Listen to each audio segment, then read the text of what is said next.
Bem-vindos, boa noite. Hoje é o sétimo episódio do Papo Leal.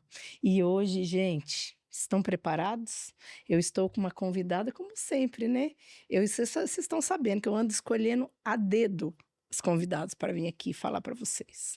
E hoje eu tô com a Mariana Bellomo e eu vou deixar ela se apresentar, mas ela é mais uma surpresa na minha vida, né, minha gente? E como vocês sabem, no final das contas, a gente vai tricotar aqui e trazer coisas para vocês sobre o comportamento humano, como que a gente pode se tornar uma pessoa melhor, como que a gente pode se tornar mais produtiva. Então, se você quer saber disso, venha, venha, não saia dessa live. Agora, atenção, atenção, amigos que já estão aí. Aviãozinho, tá na hora de mandar avião para as pessoas virem participar, beleza? Vocês me ajudem aí, manda aviãozinho. Mari, seja bem-vinda. Muito obrigada por aceitar esse convite, tá bom? Muito obrigada mesmo. E eu quero que você se apresente. Boa Fale um noite. pouquinho de você.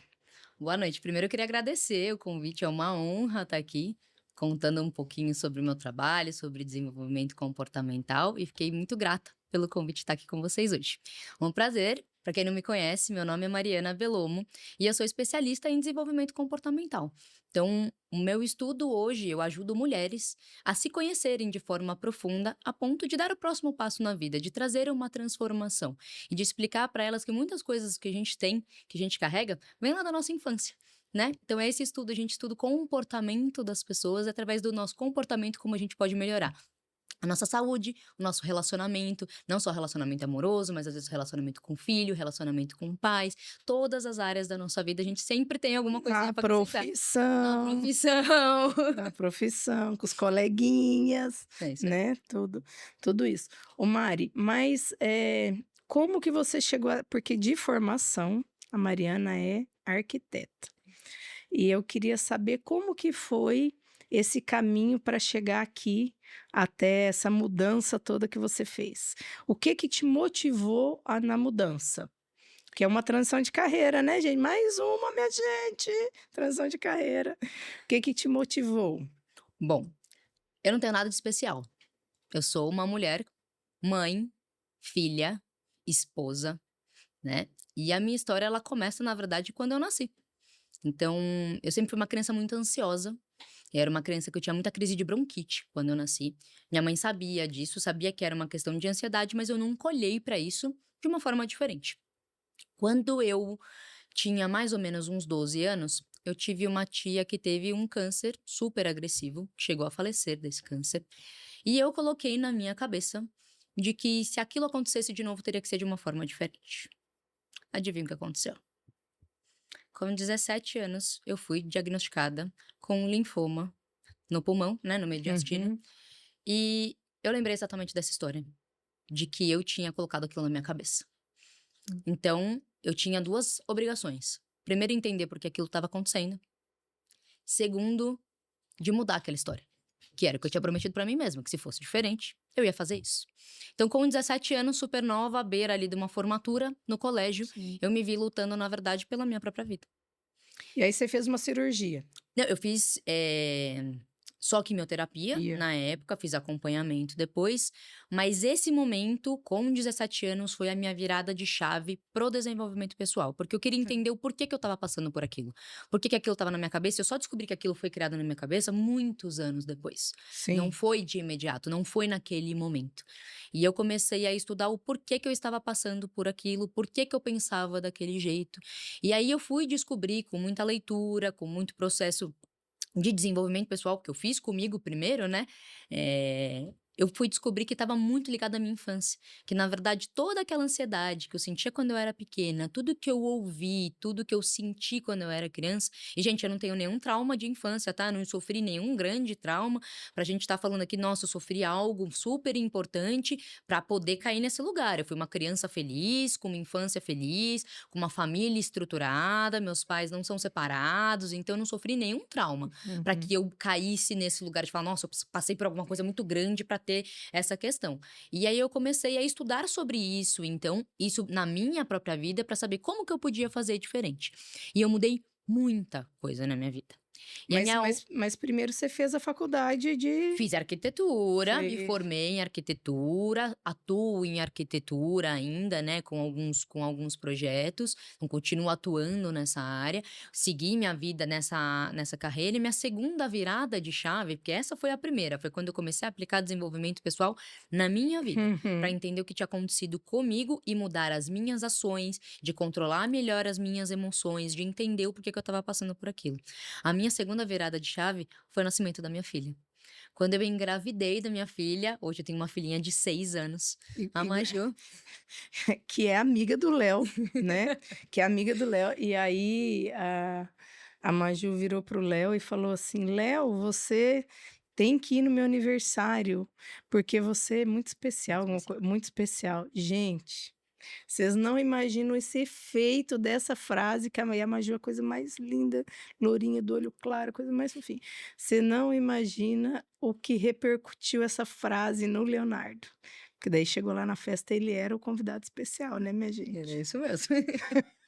E quando eu engravidei, quando eu descobri que eu estava grávida da Maju, o que passou pela minha cabeça é: o que eu preciso fazer de diferente com ela, porque aí eu já tinha passado pelo meu processo, que mãe que eu preciso ser para que ela não tenha os mesmos traumas, e quando eu falo trauma, eu tô falando de crença, que é tudo que a Uhum. gente depois a gente fala um pouquinho sobre isso, mas as crenças elas são formadas por tudo aquilo que a gente ouve, sente, vê, de forma inconsciente, muitas vezes a gente armazena essa informação, ou por alto impacto emocional, que é a outra maneira da gente formar uma crença.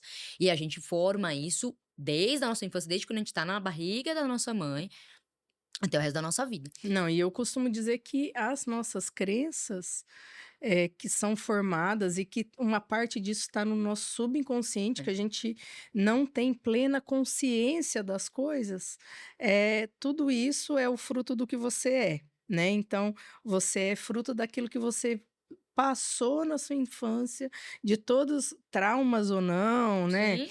né, você é fruto de tudo isso. Então, eu às vezes sou meio briguenta, assim, né. Aí minha terapeuta fala assim: "É porque você teve que brigar para sobreviver, para chegar até aqui", Isso. né. Então, foi a sua, como fala? Forma de sobreviver a algum período da sua vida. É isso. Então tá tudo certo, né. Então, é isso que molda a gente e eu também tive isso um pouco com o Léo, que depois que a gente tem um filho, você pensa, né: "O que que eu preciso ser para ele ser uma boa pessoa, né? Aonde que eu acho que meu pai e minha mãe erraram, que eu não quero errar, né? Um pouco disso, né? E E de entender também, que é importante a gente entender que os nossos pais, eles fizeram o melhor que eles podiam com as ferramentas que eles tinham. Pensa sim, que há 30 anos atrás, 40 anos atrás, se conhecia muito menos de cérebros, conhecia muito menos, não tinha essas quantidade de informações e ferramentas que a gente tem hoje, né. Então eles tinham uma quantidade determinada de informação e eles fizeram o que eles podiam com aquela quantidade de informação. Hoje a gente tem muito mais não. informação, né. Outro dia teve uma pergunta clássica, né? Porque daí com o Léo, tudo aí um dia eu lá com meu pai fui questionar ele. Eu falei, pai, mas eu ganhei a Olimpíada Brasileira, terceiro lugar, muito nova. Falei, pai, mas você não percebeu que tinha alguma coisa de diferente na sua filha, né? Ele falou, ah, filha, você é só mais uma, né? Tipo, aí eu falei, pai, aí eu fico pensando, né? Tá bom, eu era mais velha de 4 filhos. Então, tipo, ainda bem que você não deu trabalho, que você era estudiosa ou era inteligente, Sim. sei lá o quê, e tá tudo certo. Então, para eles, naquele momento, eles não conseguiam perceber, no meio do caos, que era uma mãe com 4 filhos, entendeu? Sim. Ou também isso eh, não era motivo para nem para mais nem para menos, Sim, né. sim. Que hoje, por exemplo, eu fico pensando, talvez se eu tivesse tido outro suporte, que as coisas talvez fossem diferentes, né. Mas tá bom, isso aí é outra coisa, isso aí é para terapia, minha gente. Isso aí é lá na Laurinda, né, anos de terapia, né. Tá, mas que e aí é isso, que aí eu cheguei a essa conclusão, que eles fizeram o melhor que eles podiam, e eles sempre fazem. Eu até escrevi para uma amiga essa semana, isso, que os pais sempre fazem o melhor para os filhos. Ninguém, tirando os pais cruéis, Uhum, tudo isso, né, uhum. os pais sempre fazem o melhor que eles acreditam. Eu, por exemplo, erro sem saber que eu tô errando, E erra né. muitas vezes querendo acertar, né. Tem isso também, a gente não é Não, perfeita, essa síndrome de heroína, de querer ser perfeita, de querer dar conta de tudo, que hoje tá presente muito no nosso papel de mulher, de querer dar a gente foi criada dessa forma, né, de ter que dar conta de tudo, de colocar todas essas sacolas nas nossas costas, e hoje a gente vê mulheres cansadas, com burnout, estressadas, porque não dão conta dessa rotina. E é uma rotina imposta pela sociedade, muitas vezes, mas que a gente não sabe onde parar. A gente não sabe o que que a gente precisa fazer, qual que é o passo que a gente precisa dar para que isso não aconteça. é. Acho que é um pouco de escolha, de autoconhecimento, né. Tipo, você vai escolher, eh, como você quer gastar seu tempo, porque de maneira geral, eu falo isso quase todo episódio, que as pessoas, tipo, vivem. Acorda, vai lá, trabalha, paga os boletos e dorme. E não existe um planejamento a maioria, né, eu vou melhorar no trabalho, eu vou melhorar como pessoa, eu vou melhorar. Eu sempre tive uma busca muito incessante em se tornar uma pessoa melhor, sabe. Então eu estava até te contando, né. Então, como médica, aí eu fiz uma residência, outra residência, depois uma pós, outra pós. E aí uma mentoria, outra mentoria, um coach, uma terapia, sabe, porque com essa preocupação, né. Mas a maioria das pessoas, tipo, vivem, né. É, eu digo que elas sobrevivem, né, que Só elas passam pelos dias sem nem perceber, sem um objetivo, e a gente precisa ter objetivos na vida, né. tá, e aí a Maju nasceu, você falou: "Beleza, agora". Agora eu preciso ser uma pessoa diferente, né, eu preciso entender quais são os meus traumas, quais são as minhas crenças para que eu consiga passar os meus valores para ela, os meus valores e os do meu marido, para que sejam colocados na rotina do dia a dia dela, e ao mesmo tempo de não passar os meus medos, que eu acho que é a parte mais difícil. Quando a gente não tem clareza dos nossos medos, a gente transfere os nossos medos, as nossas culpas, para os nossos filhos. Ah, sim. Tem um monte de mãe, por exemplo, que decide, por exemplo, se afastar de um trabalho fora para cuidar dos filhos. Super normal, e eu acho que é uma escolha, né. Nem todo Sim. mundo tem escolhas, e Nem eu todo sei mundo disso, nem todo mundo pode. pode escolher, mas tem gente que escolhe cuidar dos filhos. Chega um determinado momento da vida, lá quando o filho tá com 15, 16 anos, tá adolescente, mas, né, tentando se descobrir no mundo, a mãe fala assim: "Ah, você é ingrato. Eu fiquei 15 anos cuidando de você, agora você não me dá atenção". De quem que foi a escolha? É, sim. A escolha foi da mãe. A criança não pediu para a mãe abdicar de 15 anos da vida dela para cuidar do filho. Então essa é uma das coisas que acontece de forma natural, mas a mãe não pode imputar no filho aquela decisão. Aquela foi uma escolha da mãe. O filho vai ter as decisões dele, na vida dele, Sim. e vai ter as consequências em cima disso. Ainda mais um adolescente que já tem, né, um pouco mais de conhecimento, não tanto assim talvez, mas tem esse tipo de conhecimento, tem um pouco mais de conhecimento para tomar ali algumas decisões que a criança não toma. Então esses medos a gente não pode passar para a criança. E foi através disso que eu fui primeiro tinha feito as mudanças na minha vida e depois estudei para que eu não passasse isso para ela. E aí a gente não para mais, né. O que eu vejo muito, às vezes, é culpa. Então, por exemplo, no meu meio, né, a gente acaba trabalhando mais horas. A galera tá aí brigando pela escala 6x1, né, que para mudar. Mas se os médicos fizerem 5 ninguém mais vai ser atendido, É. né, porque a média de trabalho do médico passa de 60 horas. Uau. A média, né. Porque tem algumas mães que trabalham meio período, mas eu tenho vários amigos que trabalham 100 horas por semana. Eu trabalhei anos 100 horas por semana. E tipo, é normal. E aí o que que acontece? Você fica culpada, porque você não tá em casa, porque você não ficou com o marido, você não ficou com o filho, e aí a sua culpa você transfere a culpa. Ó, uns enche de presente, outros, né, enche tentando compensar aquela culpa, aquela falta, aquela culpa de estarem, né, De estar ausente, de né. estar ausente, né. Então acho que a gente acaba transferindo as coisas que a gente vive, né. Mas essa questão da culpa é super importante a gente entender que quando a gente tem clareza daquilo que a gente quer fazer, do porquê que a gente está fazendo aquilo, a vida fica mais leve. A gente consegue trazer essa leveza quando a gente é claro com os nossos objetivos, porque às vezes é um período. Então, por exemplo, as pessoas que estão aqui, assistindo a live, que estão fazendo transição de carreira, às vezes elas têm que lidar com uma sobrecarga de trabalho para conseguir fazer isso. Isso. Mas isso tem que ter data. Isso tem que ter começo, tem que ter meio e tem que ter fim. Se é uma coisa que você arrasta, que é uma coisa que você vai trabalhar uma jornada, por exemplo, de 14 horas por 5 anos, a culpa ela vem. Se você tem uma meta, um objetivo para atingir, que ele tem uma data para terminar, se você tem clareza disso, Isso. o dia a dia fica muito mais leve. Olha aqui a pergunta da Sandrinha: você pretende passar essa experiência para os seus filhos? Ou pretende que eles escolham as profissões dele? De onde que você é? Ela é daqui de São Paulo mesmo.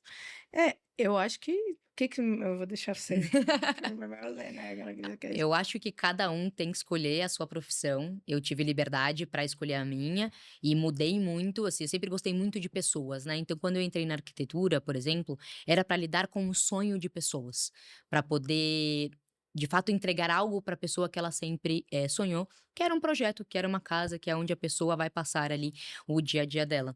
E hoje eu continuo falando com pessoas. Né? Eu sim. continuo lidando com o sonho das pessoas, porque quando a gente fala de meta, de objetivo, eu tô falando de sonho. Eu Uhum. continuo lidando de uma forma mais íntima, mais profunda, lidando com pessoas. Mas a gente precisa entender, e aí eu falo um pouco disso na minha mentoria, da gente entender o que a gente de fato gosta de fazer. A gente vê o nosso perfil comportamental, por exemplo, de entender as nossas habilidades, aonde a gente é mais forte, onde a gente é mais fraco. A gente conseguir trazer essa clareza de quem a gente é de verdade para poder fazer as nossas escolhas. E eu quero muito que minha filha tenha a possibilidade de escolher ser o que ela quiser. Inclusive, na semana passada teve uma atividade na escola dela que ela podia ir de uma profissão para a escola, podia escolher uma profissão, minha filha escolheu de popstar. É, popstar, Aí tá. eu fiquei pensando, eu falei: "Popstar é uma profissão de fato? Será que eu deveria falar para ela escolher outra profissão?" Eu Não, falei: mas é profissão, "É é. uma profissão, ser popstar é uma profissão". Quando a gente fala de internet hoje, a pessoa fala que ela quer ser influencer. Gente, influencer é uma profissão, Não, eu sou uma tentativa de influencer.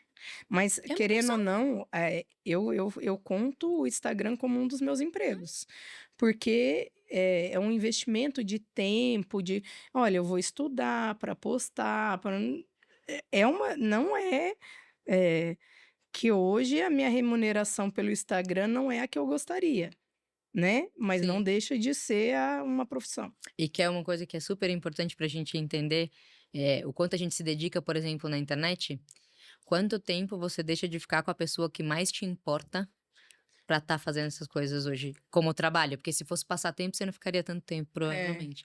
Hoje a gente tá aqui conversando, você tem nós filho, eu tenho duas. filho, nós duas estamos com uma rede de apoio, seja com o marido, seja com um babá ou outra pessoa que esteja com os nossos filhos hoje, pra gente estar aqui trazendo conhecimento, ou conversando. Então, Com é certeza. uma dedicação. O trabalho, o infoproduto, o negócio digital, as pessoas que trabalham com marketing digital, é uma profissão.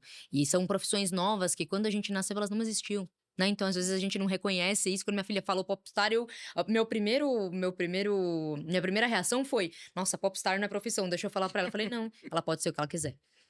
Hum, Então, sim, ela foi de popstar, gente, pra escola. hum. Eu tenho um pouco de ressalvas, nesse que ela quiser, mas isso aí é para outro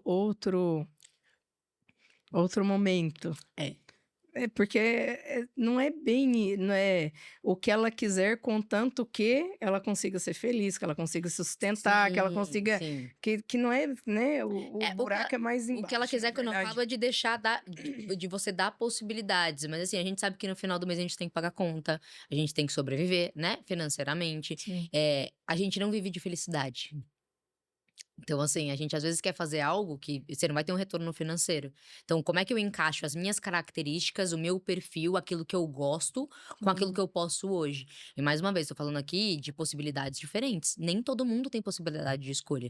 Às vezes, você tem que seguir por um caminho que é o que você vai conseguir de fato trazer comida para dentro de casa. sim, Então, a gente tem pessoas de várias formações, de vários níveis sociais. Então, eu sempre me coloco no lugar de fala de nem todo mundo tem escolha, nem todo mundo pode fazer qualquer tipo de faculdade, né, de poder escolher Sim, a profissão, às vezes é o que tem aqui naquele momento, aquela oportunidade não que apareceu que eu consegue tenho que fazer agarrar. faculdade, É não isso, consegue estudar, é né, isso. então, tem algumas ressalvas nisso. Sim. E eu acho que, assim, o pai e a mãe têm um poder na vida do filho que às vezes está embutido que eles não percebem. Então eu vou te dar um exemplo, meu pai tinha um Mineiro Beijo, pôs o nome da minha irmã, mas a minha irmã depois de mim, de Elba, por conta da Elba Ramalho, pra Elba cantar. Adivinha se a Elba canta? É óbvio que a Elba canta, né, e canta bem, Sim, né, sim. porque nossa, que música linda, a Elba Ramalho, ele é alucinado com música, né, aí tentou comigo, eu sou um zero, tipo, a minha parte musical da família eu arrumei, casei, né, aí, tipo, é a realização do meu pai, né. E aí, que eu não tenho talento nenhum, mas a Elba, entendeu? Por quê? A pessoa Mas é quando a gente fala de quando eu tô falando de crenças que a gente é influenciado desde criança pelo que a gente vê, ouve e sente, é disso. Se uma criança, por exemplo, escuta desde pequena que ela é burra, e tem pai que faz isso, tá, gente? Tô falando de conheço muitas pessoas que já viveram isso e hoje não, tem que cuidar disso. Se você fala pra criança que ela é vou usar outro termo aqui, que ela é preguiçosa, preguiçosa, preguiçosa. "Ah, você é preguiçosa, você não faz isso. Ah, você é preguiçosa, você não arruma a sua cama". Você repete, a criança ela cresce achando que ela é o quê? Preguiçosa. Quando ela vai para o trabalho, qual é o comportamento dela? De preguiçosa. Portanto, ela nunca pode ser a primeira pessoa, por exemplo, a terminar o trabalho. Porque a mente dela, o subconsciente, vai ficar mandando o tempo todo essa mensagem pra ela que ela é preguiçosa. Enquanto ela não quebrar essa crença de que o que ela escutou lá atrás não representa o que de fato ela é hoje, ela vai continuar tendo comportamentos inconscientes, porque não é consciente esse tipo de uhum, comportamento. A gente não percebe que a gente age desse. A gente acha que a gente nasceu assim. sim. Não, isso tem muito a ver com as coisas da comida, por exemplo, né, Mesma nossa, coisa. nossa, isso outro dia a gente até falou aqui no podcast. E qual que você acha que é a principal resistência? Porque eu acredito que uma parte das pessoas não tem nem tempo para pensar nisso que nós estamos conversando aqui, É verdade. né, todo mundo quer ser uma mãe melhor, uma profissional melhor, mas aí quer ser e ficou nisso, né. Então, qual que você acha que é a maior resistência, a maior dificuldade para o autodesenvolvimento, né? Ou para o desenvolvimento das pessoas, seja ou sozinha ou com ajuda, né? Qual que você acha que é a maior resistência? Eu acho que a maior resistência é reconhecer a necessidade disso. E aí, quando eu falo necessidade, as pessoas elas acham que quando a gente tá falando de autoconhecimento, a gente tá falando de psicólogo, né? "Ah, não, eu já faço tratamento", escutei isso hoje, gente, de uma pessoa que falou pra mim, falou assim: "Ah, eu não vou fazer, uma mentoria de desenvolvimento comportamental, porque eu comecei o psicólogo". A gente é completamente diferente o que o psicólogo faz de um desenvolvimento comportamental. O psicólogo te ajuda a resolver os problemas que você tem hoje. Ele não vai estudar seu comportamento, ele não vai lidar com a crença, ele não vai. São coisas completamente diferentes. Depende, São caminhos se for diferentes, né? uma terapia comportamental, até vai chegar Sim, nisso, sim. né? Não um É, psicólogo normal, né? São é. linhas de pensamento Diferente, vai diferentes. chegar nisso, mas é diferente. Talvez seja um pouco mais lento, né, eu acho que são ferramentas diferentes. Sim. Então, por exemplo, você vai melhorar como pessoa, você vai estudar, você vai fazer uma faculdade, você vai fazer uma terapia, você vai fazer um exercício, você vai fazer um coaching, você vai fazer uma mentoria. Eu costumo falar que mentoria é como se fosse um acelerador. É Você isso. está andando a 50 por hora, você se cola em alguém que já sabe os próximos passos, você vai mais rápido naquele caminho lá e pronto. A mentoria é exatamente isso. É quando você traz para a pessoa as ferramentas para que ela não gaste o mesmo tempo que você gastou para Sim. desenvolver tudo aquilo que você fica 10 anos estudando. Quando você tem as ferramentas certas, você resolve aquilo em 3 meses. Então você resolve de uma forma muito mais rápida, com ferramentas e processos. Uhum. É isso que a mentoria faz, ela acelera esse desenvolvimento. Mas a gente estava falando aqui da dificuldade, eu acho que o primeiro é o reconhecimento e o segundo é o medo de dar o primeiro passo. Tipo assim: "Tá bom, eu quero mudar. O que que eu preciso fazer? Qual que é o primeiro passo?". que eu preciso dar pra poder fazer isso. As pessoas, elas têm medo de dar o primeiro passo. "Ah, não preciso, deixa pra depois". Falo que a gente tá vivendo no gerúndio, né. Eu vou indo, eu vou caminhando, a gente vai se falando, vamos marcando alguma coisa, a gente fica vivendo no gerúndio do vou fazer depois, ah, semana que vem eu resolvo isso, e a gente acaba postergando muito aquilo que a gente gostaria de fazer. Eu falo, então a gente tem que tomar uma decisão. Acho que a gente tem que tomar decisões na nossa vida. E a gente tem medo de tomar decisão, porque a gente tem medo de errar. Eu estava estudando um pouco de neurociência esses dias, e é uma coisa meio ancestral, cerebral, sobre o lugar que você tá, por pior que ele seja, ele é um lugar conhecido, e o seu cérebro sabe como fazer você sobreviver a ele. E tudo que é novo, talvez não. Então, existe uma resistência, tipo, ancestral à mudança com relação à segurança, né? Meio, tipo, que é como se fosse uma coisa para te proteger a espécie, mas que na verdade, em muitos casos, isso te trava e te atrapalha, porque daí você não tem coragem de dar o primeiro passo e aí você não melhora, né? Porque querendo ou não, muitas coisas são incertas mesmo, né? E isso não quer dizer que vai piorar, na maioria das vezes melhora. É, e eu costumo falar, tem uma analogia muito boa quando a gente fala do homem da caverna. O homem da caverna, ele tinha duas funções. Ele tinha que se proteger, ou ele. Então, ele fugia, ou ele matava, pra comer e tudo mais. Então, ele tinha a caverna, ou ele matava para o alimento ali, pra ele poder conquistar aquilo que ele ia comer durante aquele dia. E ele precisava fazer isso todos os dias. O nosso cérebro, daquela época para hoje, ele evoluiu muito pouco. Mas olha a quantidade de informação, quantidade de atividade que nós temos hoje que não foram vividas naquela época. Então, o nosso cérebro está programado para nos proteger e para gastar menos energia. Então, quando você fala do ambiente que a gente está acostumado, é porque o nosso cérebro ele já setou aquele lugar. Ele já sabe como agir, ele já sabe que quase que ele está programado para agir naquele meio. Quando você está num meio completamente diferente daquilo que você está inserido, você fala, opa, isso aqui é uma situação nova. O cérebro ele tem que gastar mais energia para aprender a lidar com aquele novo Uhum. ambiente. E o cérebro não gosta disso, porque o nosso cérebro ele é burro e ele é preguiçoso. Ele não quer ter trabalho, ele não quer gastar mais energia. Então, quando a gente tá, por exemplo, num ambiente, numa situação de desconforto, você chega mais cansada no final do dia. Porque Uhum. você foi ativado, seu cérebro foi ativado de uma forma diferente. É É. exatamente o que você estava falando, explicado de É uma um outra é um forma. pouco da minha vida, né, porque eu vivo porque todo mundo fala: "Ah, saia da zona de conforto". Eu vivo fora da zona de conforto. Então, eu gasto muita energia e eu não percebia o quanto de energia que eu gastava nas coisas normais do dia a dia. Agora de pouco tempo que eu me dei conta, né, o esforço que eu faço para cada que é muito maior, né, que quando você vai vivendo lá então, agora nós vamos ter um workshop aqui, de comunicação, de como se comunicar, porque eu estou numa curva de aprendizado de comunicação. Eu venho, hein? Hã? Eu venho. Domingo, dia 1º, Dia né? primeiro. Vou estar aqui. E aí,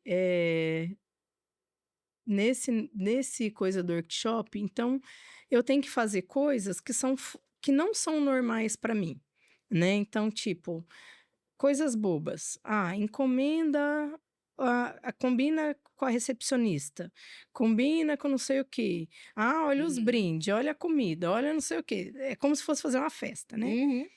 Mas uma parte disso, eu tô totalmente fora da minha zona de conforto, Que não é o que você faz no seu dia a dia, que né? não é o que eu faço no dia a dia. Aí tô eu falando: "Ai meu Deus, onde que eu", né. Mas eu sei que é para uma missão maior, porque a gente tem visto a dificuldade que passa também pela crença que é a pessoa na frente da câmera, né, parece que ela se trava e aí vem disso também, então teremos o treinamento sobre esse assunto.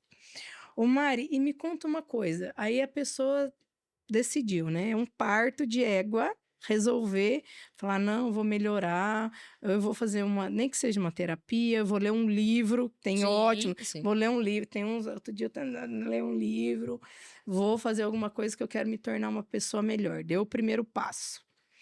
Mas o que que você acha que tem o maior impacto quando na sua vida, qual foi o maior impacto da sua mudança aí, depois da Maju, você acha? Eu acho que foi aprender a lidar um pouco melhor com as emoções. como eu sempre fui uma pessoa muito ansiosa, eu precisei aprender a lidar com essas coisas, com os meus medos, com a minha ansiedade, com com as minhas questões mesmo emocionais. E muitas das doenças que a gente tem, e isso já é cientificamente comprovado, que a quase 100%, se não 100%, que a gente não consegue ainda, né, a ciência não consegue comprovar, é que a grande maioria aí das nossas questões, de saúde, elas vêm das emoções, né. Então, hoje a gente tem cada vez pessoas mais com tendo burnout que antes a gente não tinha, cada vez mais cansadas, cada vez mais ansiosas. Você pode dizer melhor do que eu acho que a gente nunca teve gerações tão ansiosas como a gente tem hoje. A gente nunca ouviu falar tanto de ansiedade, né. O Brasil é recorde em ansiedade e depressão. Existe um estudo que a depressão vai ser a doença mais prevalente nos próximos anos no mundo todo, né. Isso está relacionado com o nosso ambiente, a sobrecarga de informação, tudo isso que a gente vive. Então, as crianças também estão vindo diferentes. E estão vindo diferentes porque elas já estão vivendo em meios diferentes, né. Então, por exemplo, a gente vive isso, a capacidade deles Sim. de aprendizado, as crianças são muito mais espertas hoje, né, gente, Elas do que nascem a de olho gente aberto era. já. Do que a gente era há um tempo atrás. Isso é por causa do meio que a gente está inserido e que as crianças estão vindo. Então, e com relação às doenças, eu mesmo, por exemplo, eu fui descobrindo na terapia que eu não me dou bem com as emoções, assim, eu fico meio atrapalhada. E aí eu somatizo as coisas. Então eu passo doente, passo doente, mas agora eu já sei. Antes eu não sabia, então assim, é o primeiro passo. Então quando acontece alguma coisa muito. Então agora eu tive recentemente um burnout, por exemplo, porque eu vivia e tudo aquilo que me incomodava, eu fingia que não estava incomodando. Os pacientes morriam, eu fingia que estava tudo bem. E na Você acha que você não verdade pode não chorar, né. estava. Não, é até que eu choro com as famílias, isso aí já passou muito tempo, eu sempre choro com as famílias, mas mesmo assim me dói muito. E Sim. eu fico com aquilo assim, eu vou eh e a gente vai agradando os clientes, né, e vai se sobrecarregando, na hora que eu vejo eu tô doente, E assim. isso não é que isso passa com o autoconhecimento, a gente só consegue olhar pra isso de uma forma diferente pra que não seja tão recorrente. Eu também tenho minhas não é que, Mariana então agora é o alecrim dourado que não tem ansiedade. Não, gente, eu sou ansiosa. Eu continuo sendo ansiosa. Eu só tento de uma forma diferente, com as ferramentas que eu tenho, conseguir primeiro reconhecer isso com mais facilidade, segundo, como é que eu contorno isso de maneira mais rápida pra aquilo não estourar. Eu acho que o principal é porque uma coisa, outra coisa é igual a comida, por exemplo, eu comia de ansiedade e vira e mexe quando eu tô pior, igual no burnout, agora eu engordei 8 quilos. Aí eu falei: "Não, tudo bem, eu vou comer e depois eu faço dieta, porque isso tá de alguma maneira me segurando, Sim. me dando um apoio nessa parte emocional que eu não tô dando conta, que eu não tô dando conta". Então, é diferente, você ter consciência. Né, então acho que o principal é um autoconhecimento, Sim. tipo: "Ah, tá bom, olha, tô dando muito escapada aqui, eu sei o motivo". E aí eu vou lá para terapia, melhor, então eu aos poucos vou me tornando uma pessoa, é isso, você aprende a lidar com aquilo, porque antes eu nem sabia, tava lá, já cheguei a pesar 100 quilos, Sim. E uma coisa que né. mudou muito pra mim também, foi com relação a relacionamento com as pessoas. Eu sempre quando eu era mais nova eu era tímida, mas eu cresci, fiz teatro e tal, então passei a me comunicar bem com as pessoas. Eu tinha perdido um pouco dessa vergonha de conversar com as pessoas. Mas a gente acha que a nossa verdade é a verdade do outro, né. Aí quando a gente casa, o que acontece? Que é uma pessoa igualzinha a você, né, com os mesmos Não, valores, aí com as você casa. mesmas coisas, aí você descobre que não é bem Não, assim que você funciona. casa exatamente com o diferente, né, que Deus já manda exatamente o complemento para você Pois se é. tornar melhor, né. E às vezes é literalmente o oposto. Não é meu caso 100% o oposto, É, o mas meu quando a também. gente aprende a lidar com pessoas, quando a gente aprende a se comunicar, tudo melhora. Porque a gente aprende a se comunicar, quando a gente sabe como a gente funciona e como a gente sabe reconhecer o esforço do outro. Então, uma das coisas que eu falo, por exemplo, é sobre linguagem do amor. Quando a gente sabe reconhecer qual é a linguagem do outro e você sabe a sua linguagem, eu consigo entender o esforço que o outro faz pra me agradar e eu Sim. consigo entender o esforço que eu preciso fazer pra que ele entenda que eu me importo, Então eu e vice-versa. vou te dar um exemplo lindo. A minha mãe não era uma pessoa muito carinhosa, de muitos abraços e beijos. Mas ela queria te agradar. Nossa, meu marido tá aqui. Fazia o quê? Uma torta de frango. A gente chegava em casa, então ela que fazia o almoço. Então eu demorei. Gente, eu fui descobrir que tudo aquilo ali era amor, manifestação de amor, adulta. E aí beleza, porque você fala: "Ai, minha mãe não me ama, minha mãe não me deu um beijo de não sei o quê, minha mãe não me ligou, ela não gosta de Não mim". pegou no colo, né? É. Não era, é porque ela demonstrava de uma maneira diferente. E eu acho que é isso, você reconhecer no outro o que ele faz, É né? isso. Que é super. E a gente não tem essa consciência, né? A gente, quando tá só vivendo, não presta atenção nas coisas. E aí, com outra coisa que eu percebi, que eu acho que a gente fica mais. Percebe mais as coisas nas outras Sim. pessoas, né? Do que. Ah, relacionamento, tô dando um exemplo de relacionamento aqui com um cônjuge, mas é a mesma coisa para relacionamento no trabalho. Quando você sabe da forma como você lida, por exemplo, você que é líder de equipe, eu sou líder de equipe na empresa que eu trabalho hoje. Eu consigo perceber a nuance entre as pessoas de que com uma eu tenho que falar de um jeito, então eu tenho que elogiar de uma forma diferente. Com a outra eu preciso demonstrar, uma eu lido com palavras, a outra eu preciso escrever um bilhete, por exemplo, eu preciso dar alguma coisa como recompensa, eu preciso tem gente que gosta da recompensa em público, de você elogiar o trabalho dela para as Uhum. pessoas, tem gente que não gosta de aparecer. Então, quando a gente aprende que as pessoas funcionam de formas diferentes, você consegue guiar a sua equipe de uma forma diferente. Você consegue responder para o seu chefe de uma forma diferente. Diferente. Se o seu chefe tem um perfil comportamental direto e você chega querendo contar a história de como foi seu dia, ele vai olhar para você e falar: "Tá bom, É, cadê a resposta?". eu sou super objetiva. Eu Eu já sou sou a pessoa que super. gosta de contar história, gente. Se deixar, eu fico 3 horas aqui na live hoje. Não, eu sou objetiva, assim, no dia a dia, sabe. Então, aparece um problema hoje eu até vi um vídeo, assim, tá 2 gêmeos, assim, aí eles estão num cercadinho, aí um tá lá começa a chorar, o outro vai lá e já dá um jeito de sair. Eu sou essa que dá um jeito de sair, Não entendeu. reclama, né, vai lá e faz. Não, já saí e eu sou muito e aí, lógico, eh, como você lidar com um monte de você convive com um monte de gente diferente, então, outra coisa do autoconhecimento é isso, a minha objetividade às vezes parece arrogância, Sim, aparece arrogância. Não é que eu estou querendo ser arrogante, é porque e aí não tem a ver como você falou também, tem a ver como a pessoa recebe. sim. Né, e aí você tem que saber que aquela pessoa recebe diferente, que você tem que prestar mais atenção na hora de falar. É isso. Vê que muda Hum. completamente o nosso comportamento na família, no trabalho, relacionamento amoroso, na comunicação com os filhos. Às vezes você tá mais cansado, você vai ser mais rude, falando, olha como seu filho tá recebendo isso. E olha como ele vai Nossa. transformar essa mensagem quando ele for adulto. Ah, minha mãe só gritava comigo. Fala, não, não gritava, era só o meu jeito de falar, às vezes, que é um pouco mais incisivo e eu não tô nem falando alto. Uma vez a Maju fez um comentário, eu tava conversando com o William, e a gente tava falando de uma situação era alguma coisa de trabalho, assim, não, mas a gente não pode fazer isso não pode acontecer. Era alguma coisa assim. Ela falou, gente, para de brigar. Ah, já aconteceu comigo Ela uma vez achou que a gente também. estava brigando pelo tom de voz que a gente estava falando de uma coisa que tinha acontecido no trabalho, não tinha nada a ver com o nosso relacionamento.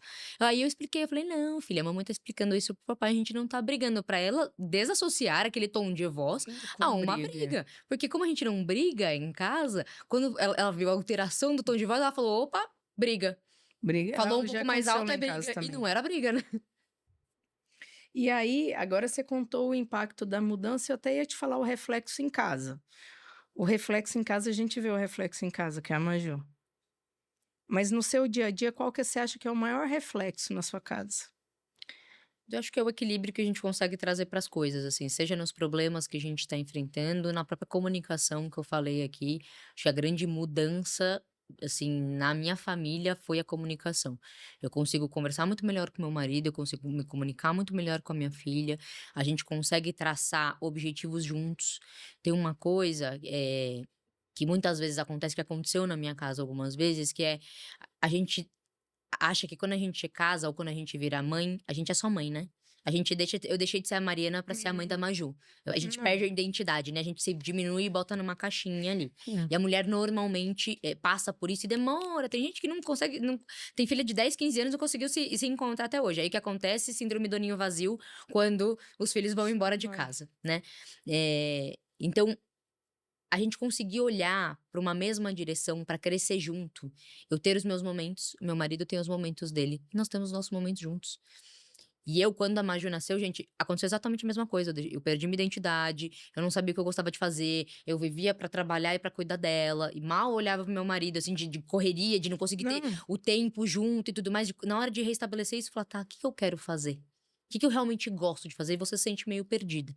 E aí, quando eu comecei a olhar pra isso, comecei a me comunicar com ele de uma forma diferente, assim, eu posso sair pra jantar com as minhas amigas sem culpa dele olhar a Maria Júlia. Porque é papel dele também. Estar com Uhum. ela, cuidar dela como pai, a gente mora junto. Então, eu tenho essa estrutura, né? De que, sim, ele olha ela. Quando ele vai andar de moto, por exemplo, que é um esporte que ele gosta de fazer, ele também vai sem culpa. Sim. Ele vai querendo voltar com aquela saudade de querer estar em casa, né? De ter saído, de querer voltar, mas ele aproveita. Ele tem aquela descompressão do dia a dia do trabalho, Uhum. sabe?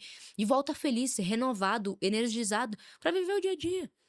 E entender isso de não ficar, nossa, tá lá, tá vendo? Tá saindo, tá fazendo não sei o quê, de ficar ligando a cada 5 minutos, de não querer que vá. Gente, a gente não vive pra. Aí fala do modo sobrevivência, que a Sim. gente começou falando no começo da live. Então não é isso. É você poder fazer as suas coisas, ele poder fazer as coisas dele. Nós temos os nossos momentos em comum, então a gente vive junto, a É. gente faz as coisas com a Maju. Saber dividir isso, nossa, foi uma mudança e tanto. É ter individualidade mesmo tendo um casamento, É isso. né? Isso é uma coisa que a gente sempre teve em casa. É isso que você falou, com o Léo bagunça um pouco, porque você tem mais tarefa para Sim. fazer, né? Então você fica mais ocupada e, e acaba passando isso um período meio nebuloso, assim, até você se encontrar, Sim. né? Mas eu acho que tem impacto também, assim, a gente vive relativamente, a gente briga uma vez por ano em casa, uma vez por ano. Agora a gente anda mais, um pouco mais sem paciência. Eu acho que é porque eu ando mais sem paciência, assim, uma fase meio. Todo mundo fala, e aí, você tá bem? Eu falo, médio. E aí, isso não é coisa de se falar, né? Porque todo mundo pergunta, você tá bem? Você tem que, obrigado a responder, tudo bem. Então, Então, não sei por que que existe essa pergunta, mas a né? gente não é obrigado, porque as pessoas elas respondem pro forma, né? É igual tá falando Proforme. assim: "Olha, gente, tá chovendo lá fora?". Se você tá vendo pela janela, você tá vendo que tá chovendo, né? Você não é o tipo de pergunta que você se você não quer ouvir a resposta verdadeira, você não pergunta. Aí eu falo, médio. Ontem mesmo eu falei, aí a pessoa, mas o que que foi? Eu falei, não esquenta não, tá tudo certo. Mas aí eu falei, mas você tá tudo bem? Tipo, não fala que tá tudo bem, né? É. Aí a pessoa ficou olhando, eu falei, você entendeu, né? Eu falei pra pessoa. A gente, isso é coisa lá da UTI, né? Então, e aí, me conta um caso agora com as suas mentoradas, que mais te chamou a atenção, assim? Olha, tem uma que foi uma das primeiras pessoas que eu atendi. Eu fazia atendimento antes no individual, hoje eu tenho uma mentoria em grupo, né, onde eu consigo atender várias mulheres. Essa troca é muito rica, porque a gente percebe que as mulheres nós, mulheres, passamos pelos mesmos problemas, pelos mesmos desafios, cada um numa área da vida, mas que todo mundo enfrenta desafios. Quando a gente consegue olhar para o outro com empatia, de falar, poxa, eu te entendo. Eu não tenho a mesma realidade que você, porque eu atendo mentoradas de diversos nichos, trabalho com um monte de coisa. Eu atendo mentorada, por exemplo, que é manicure. Eu atendo mentorada que ganha R$ 20.000 por mês. Sim, Então eu tenho diversas referências ali. Isso é muito legal, porque essa troca entre as pessoas de falar, poxa, eu nunca tinha visto por esse ponto de vista. O poder do ambiente é muito forte, eu sempre falo muito disso. Mas teve uma das minhas mentoradas, eu posso falar dela aqui, porque ela me permitiu abrir a história dela, eu tenho o depoimento dela, porque eu nunca falo das minhas mentoradas, nem dessas questões, na internet sem sim, autorização. lógico. É um ambiente muito íntimo, então tem coisa que a gente não pode falar. Mas eu tenho uma mentorada, e ela já falou isso no depoimento dela, que ela gastava muito, ela tinha uma compulsão por compra, desde que ela se conhece por gente. E a gente foi investigar isso, é uma pessoa que eu já conhecia, que tinha trabalhado comigo inclusive, então ela já conhecia esse meu processo de desenvolvimento, pra mulheres, ela me perguntou uma coisa que me chamou muito, ela falou assim: "Você acha que eu tenho jeito?" Ela tem menos de 40 anos, tem uns 37 anos se eu não me engano. Ela falou: "Você acha que eu tenho jeito?" Eu falei: "Como assim jeito? Você tem 37 anos, né?" Eu falo isso às vezes. Como é que é jeito, gente? Tem uma vida longa pela frente, né? Falou: "Não, porque eu sempre vivi assim." A gente precisa entender o porquê que você sempre viveu assim. E a gente foi, descobriu o porquê. Era uma crença que ela tinha da infância dela, Sim. relacionada, né, a algumas pessoas da convivência da infância. Quando a gente quebrou essa crença, essa pessoa era uma pessoa que ela devia no cartão de crédito todo mês, ela ganhava bem, e ela conseguia acumular dívidas no cartão. Então ela nunca conseguia comprar nada, ela não conseguia se planejar para não ter nenhum sonho, e um dos sonhos que ela falou para mim assim: "Eu quero fazer uma viagem com a minha filha", no aniversário dela. Isso foi no final do ano passado, comecinho desse ano, que eu comecei a atender ela. E ela falou: "Eu queria fazer uma viagem com a minha filha em abril, mas eu acho que não dá tempo", porque ela tinha dívida no cartão para pagar. E a gente fez um trabalho, hoje ela não só conseguiu viajar com a filha dela na data do aniversário da filha dela, como ela queria, que era uma das metas dela, como ela participa ativamente das contas de casa. Então antes era só o marido que pagava as contas, Sim. porque ela vivia em dívida, hoje ela consegue dividir as contas com o marido, ela melhorou no relacionamento, ela trocou de carro. Não, aí salvou o casamento, né, nesse caso, Não, o né. marido dela fala pra mim assim, fala: "Nossa, leva a Marina pra comer, porque é Deus do céu, a Marina na terra", é quase isso. Mas porque ela percebeu que ela era muito mais do que aquilo que ela achava, do que Sim. essa limitação de que ela precisava comprar, gastar dinheiro. Gente, ela gastava dinheiro comprando presente para as outras pessoas, pra agradar outras pessoas. Ela fazia dívida no cartão, porque ela emprestava o cartão pra outras pessoas que não pagavam.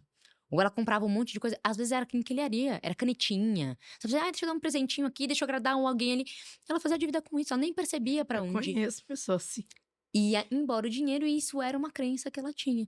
Ela conseguiu fazer isso, e ela não só conseguiu zerar as dívidas dela, participar e alcançar todos esses sonhos, como ela conseguiu uma coisa que era super importante para o futuro dela e da filha dela, que era construir a reserva de emergência dela. Dela. De É. qualquer dor de barriga que a gente tem, e a gente passa por altos e baixos, a nossa linha da vida ela não é assim, até porque médicos vão me entender, né, se a nossa linha da vida ela é assim, se a gente não tá vivo, Morreu. né, a nossa vida ela é assim, ela é igual ao nosso batimento cardíaco, feita de altos e baixos, e a gente precisa estar preparada para o baixo, porque a gente Com não vai viver no certeza. flow, não vai viver na felicidade o tempo todo, e nos momentos de dificuldade a gente precisa estar preparado para viver aquilo.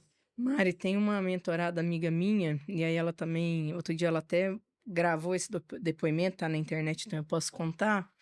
E ela, tipo, ela queria melhorar o consultório dela. E aí um monte de crença. E aí ela trabalhava um monte, mas ela não conseguia se dedicar para as coisas que realmente precisava para o consultório crescer. E uma das coisas que chegava domingo, ela tinha que passar a roupa toda da casa.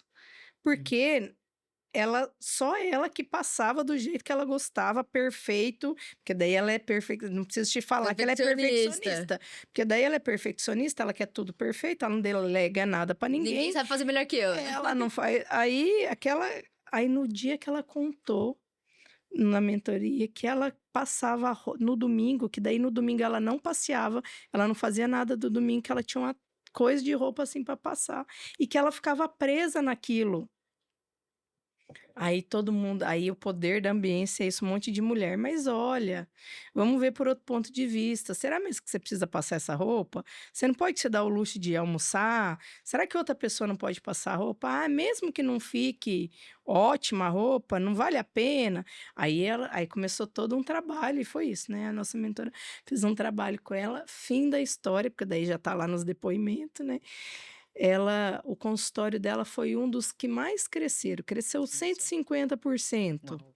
o consultório dela, porque daí ela foi mudando e foi delegando, e aí sobrou o tempo, ela investiu lá e o negócio bombou, né. Então, resumindo, e aí você vê isso, né, o tanto que a gente fica preso em algumas coisas, né, tem algumas coisas que eu fui deixando de fazer, que inclusive eu adoro fazer. Então, por exemplo, eu adoro fazer compra, ir no mercado. Mas toda vez que eu vou, eu gasto muito mais tempo, gasto muito mais dinheiro, e é uma hora que seria uma hora do meu descanso, né, que aí eu tô trabalhando para casa. Aí eu falei: "Ah, Então hoje, na maioria das vezes quando ela pode, a Rose vai para mim, meu anjo me ajuda, e aí eu pago separado. Então para mim vale a pena, porque eu descanso, fico com o Léo ou vou fazer outras coisas, e acabo então as coisas que a gente consegue delegar, às vezes não são coisas, pequenas, mas que parece que tá na sua trava, né, igual, por exemplo, essa de fazer a compra, eu gosto de fazer Sim. compra, então eu não queria que ninguém fizesse, porque eu gosto de ir lá fazer.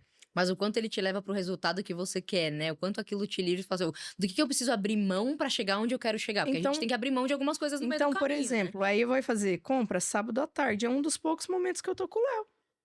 É uma escolha de fazer a compra, que é uma coisa que você gosta, ou estar um tempo com a pessoa que você mais ama nesse mundo, É, né. né, aí tipo, então ó, isso aqui agora eu dei uma exagerada, né, que pra ficar com o Léo eu larguei até um larguei o serviço, deu uma exagerada, né. Ma mas sabe Mas uma coisa que acontece onde acontece muito isso? Quando a criança nasce, a gente mãe é super protetora, né, aí a gente acha que o pai não vai saber cuidar. Nossa, isso aconteceu com a minha avó e com a minha mãe demais quando a Maju nasceu. O William pegava a Maju no colo, não, porque ela tá com sono, você não sabe. Você não sabe cuidar. Ele falava, nossa, eu não sei cuidar da minha própria filha, né? Arrancava do colo. Porque a gente acha sempre que a gente vai fazer melhor que o outro e aí não deixa o outro fazer. E a mãe acha que por querer cuidar demais e proteger demais, às vezes não deixa o pai dar o banho do jeito dele. Aí fica sobrecarregada porque não delega, não deixa o pai cuidar também. E fica ali naquela sobrecarga de querer fazer tudo, aí chega no final do dia e tô exausta. Assim, é não, exaustivo quando um eu bebê nasce, eu né? A fiquei gente precisa dividir as eu tarefas. fiquei tão doida, até que eu deixei o Alex ajudar, mas a minha sogra, pobre sogra, ela é um amor, a minha sogra, porque tem gente que é abençoada, eu sou abençoada. A minha sogra é um amor, tá? Inclusive tá em casa, beijo, Ju, que ela deve estar assistindo. Eu não deixava ela pegar o Léo. E eu nem me dei conta. Eu não deixava ela segurar, não era nem por ajuda, eu sei lá, Proteção. É gente, proteção. criatura da terra, onde que eu estava louca, que você fica louca quando os meninos nascem. E ela lá naquela paz, que tem gente que é abençoada, aquela paz, eu lá louca, o Alex até que fazia as coisas, dava banho, e ele faz até hoje, e que a gente tem eu tenho muito esse conceito disso, né, que tipo ele é o pai, né, que meu pai não fez essas coisas, que a minha mãe não deixava ele fazer. E eu acho super importante que ele participe das coi e aí ele, tipo, agora, por exemplo, ele que tá cuidando do Léo. E ele faz do jeito dele, né. Eu vou te Dele. falar, a Maju se diverte muito mais com o William do que comigo, porque as brincadeiras dele são muito mais divertidas do que as minhas, né. Brinca, pula, joga pra cima de pirueta, eu não faço tudo isso, né, eu brinco mais de casinha ali, então Lógico. as brincadeiras com ele normalmente são mais emocionantes do que a minha. E aí, agora pra gente já tá chegando no final, eh, eu sei que, né, então que essa mentoria nasceu de uma mentoria que você foi, né, a sua, né.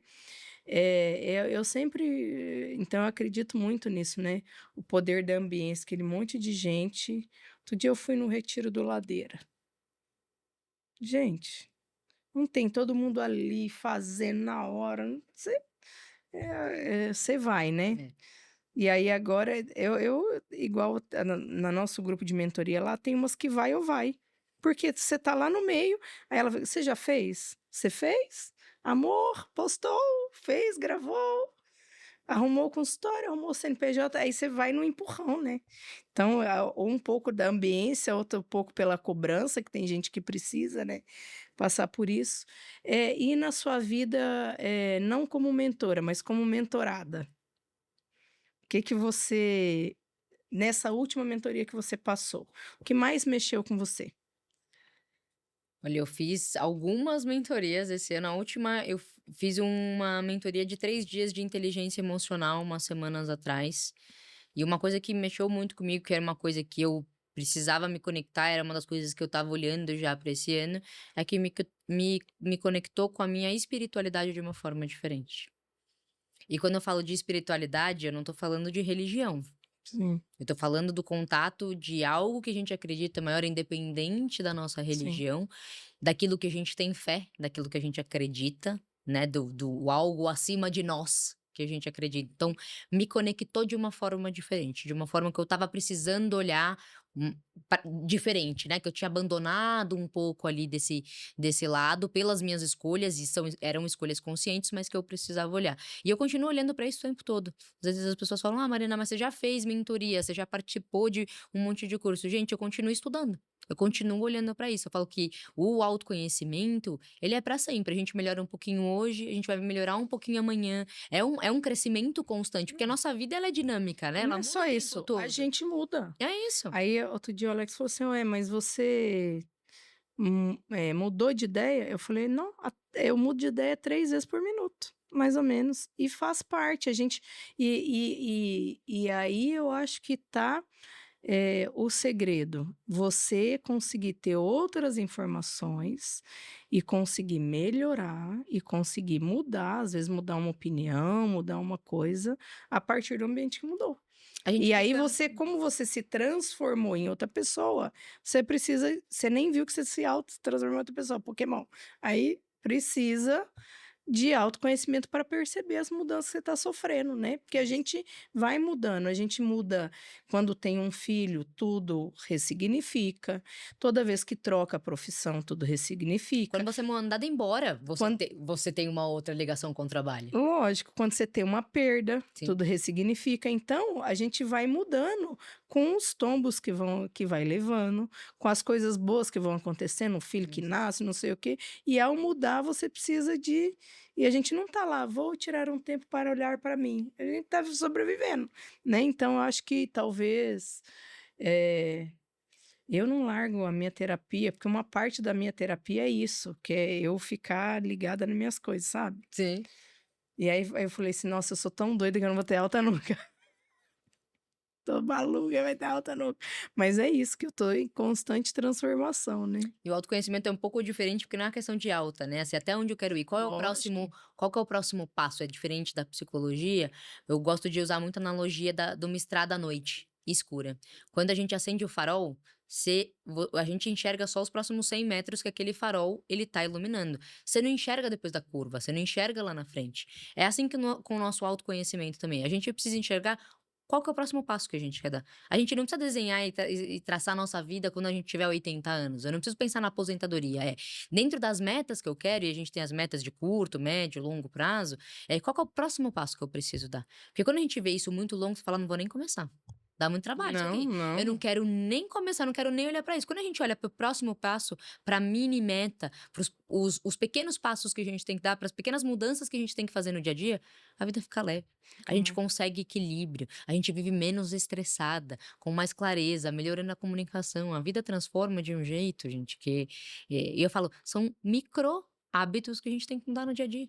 São pequenas coisas junto com Coisas. o autoconhecimento É. para a gente chegar onde a gente quer. É, e aí você contou o segredo, eu normalmente mudo pequenas coisinhas, né.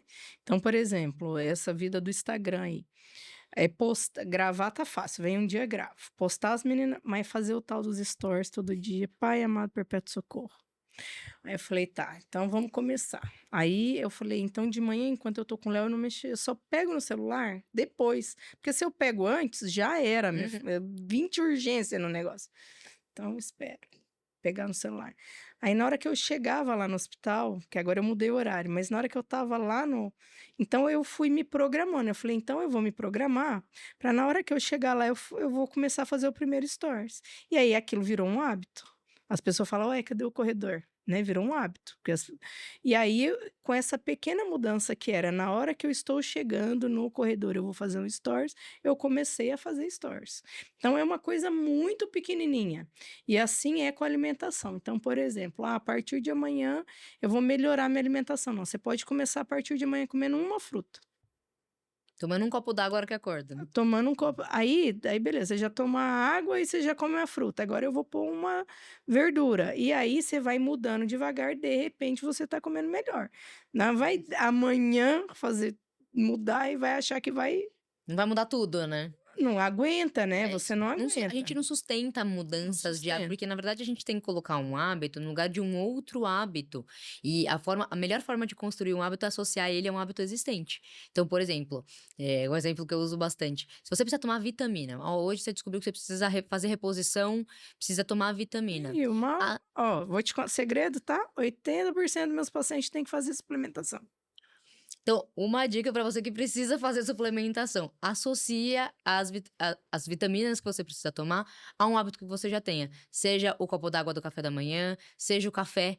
né, junto com o Hum. café, seja junto do almoço, tem que ser um hábito já implementado para você não esquecer. Porque se você, eu posso tomar às 8, às 10 ou às 11, o que acontece? A gente não toma, Você a gente esquece. esquece. Então ele precisa estar associado a um hábito que você tem ali diário para que ele vire rotina. É assim que o Gente. hábito vira rotina. Ô, gente, vocês viram a foto, né? Eu faço exatamente isso. Eu tomo a suplementação com a xícara de café. E hoje eu tirei a foto, né? Porque aí para mim é mais fácil. Eu vou tomar café, eu já tomo. É isso. Aí a gente não esquece. Não esquece, Mari. Passou a hora. Eu te falei, ó, Eu ó. falei que eu podia ficar aqui 3 horas falando, gente. A gente vai conversando, tricotando na hora que vê.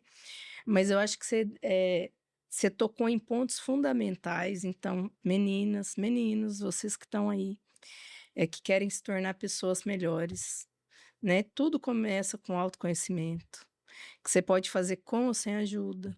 Com ajuda é mais fácil, é mais rápido, né? Só de você pensar nisso hoje, essa live, se assunto passar na sua cabeça, isso que é o legal, porque você aperta um botão que estava desligado na hora que você conversa sobre isso com as pessoas que não estão pensando sobre isso, né? Então, a nossa dica, né? Faça acompanhado, faça uma mentoria. Nós duas fazemos sempre, né? Então, pense nisso, né? Que a gente não precisa ser aquela pessoa que a gente nasceu. Você pode ser uma pessoa melhor. Hoje tem ferramenta, tem livro, tem ajuda, tem terapia, tá tudo aí disponível. Ninguém precisa carregar os traumas, carregar as crenças que só te puxam para trás, que te ancoram para baixo. Essas coisas que estão no seu subconsciente, que te fazem mal, você tem que se libertar disso de alguma maneira. E, a partir disso, se transformar numa pessoa melhor. Érica também é terapeuta, estão vendo, né? Me siga para mais dicas. Me siga para mais dicas. Mari, muito obrigada, viu? Eu que De agradeço. coração. Uma mensagem final para os nossos. Todos que estavam aqui acompanhando. Beijo para todo mundo, viu? Rose, Sandrinha, meu amor, o seu amor para todo mundo. Queria agradecer mais uma vez pelo convite e falar para as pessoas que, gente, autoconhecimento ele é essencial e com ele a gente deixa de procrastinar, a gente deixa de deixar atividades de lado. A gente falou aqui de depressão. Depressão é quando a gente está preso no passado, né? Em medos do passado e ansiedade é o medo do futuro. E são os dois grandes problemas que a gente tem hoje para serem resolvidos na nossa sociedade. Então, olhem para isso, olhem para dentro de vocês. Isso transforma não só a sua vida, como a vida da sua família. E você consegue ter mais tempo para as pessoas que você mais ama. Você consegue ter equilíbrio entre sua vida profissional e sua vida pessoal. Isso é extremamente importante no nosso dia de hoje. Então, não deixe de olhar. Com ajuda, sem ajuda, olhem para o autoconhecimento, para o autodesenvolvimento de vocês. Obrigada. Pessoal, Obrigada. 7º episódio, não percam, daqui 15 dias teremos mais um e vai ficar 15 minutos no YouTube, depois 15 minutos no Instagram, depois no YouTube. Um beijo para todo mundo que assistiu ao vivo, obrigada, viu, pessoal? Tchau, Obrigada, tchau. viu? Obrigada. Obrigada.